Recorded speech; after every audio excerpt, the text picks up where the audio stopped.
MTV news Kannada ವಾಹಿನಿಗೆ ಸ್ವಾಗತ.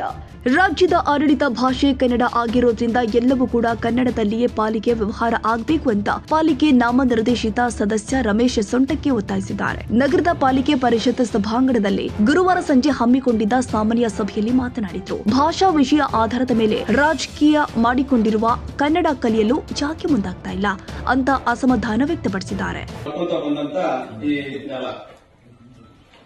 ವಿಶೇಷವಾಗಿ ಬೆಳಗಾವಿ ಮಹಾನಗರ ಪಾಲಿಕೆನ ಸಂಪೂರ್ಣ ಬೆಳಗಾವಕ್ಕೆ ಕನ್ನಡ ಮರಾಠಿದ ಒಂದು ಅಸ್ತಿತ್ವ ಇತ್ತು.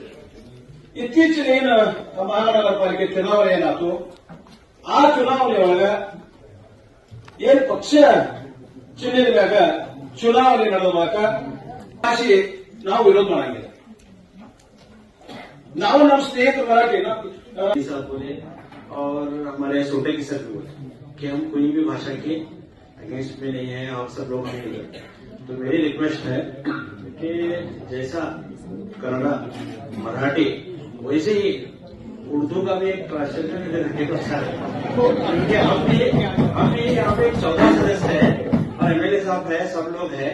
तो हमारी भी रिक्वेस्ट कि जैसा कन्नड़ा मराठी रखते हैं और आप सबने लोग कहा है कि हर भाषा की हम इज्जत करते हैं, वैसा उर्दू की भाषा है उसकी भी इज्जत रखना चाहिए. तो उसका एक इतर ಬಗ್ಗೆ ಮುಂದಿನ ಸಭೆಯಲ್ಲಿ ಚರ್ಚೆ वही सब्जेक्ट मैं क्या बता रहा हूँ, वो हर भाषा की जब इज्जत रखते हैं. ನಾವು ಎಲ್ಲಾ ಭಾಷೆಗೆ ಅಭಿನಂದನೆ ಯಾಕೆ ನಾವು ಯಾವುದೇ ಭಾಷೆಗೆ ಇದನ್ನಿಲ್ಲ, ಎಲ್ಲ ಭಾಷೆ ಬಗ್ಗೆನೂ ನಾವು ಇದನ್ನ ಮಾಡ್ತೀವಿ. ಈ ಸಬ್ಜೆಕ್ಟ್ ತಗೋಣ ಸರ್.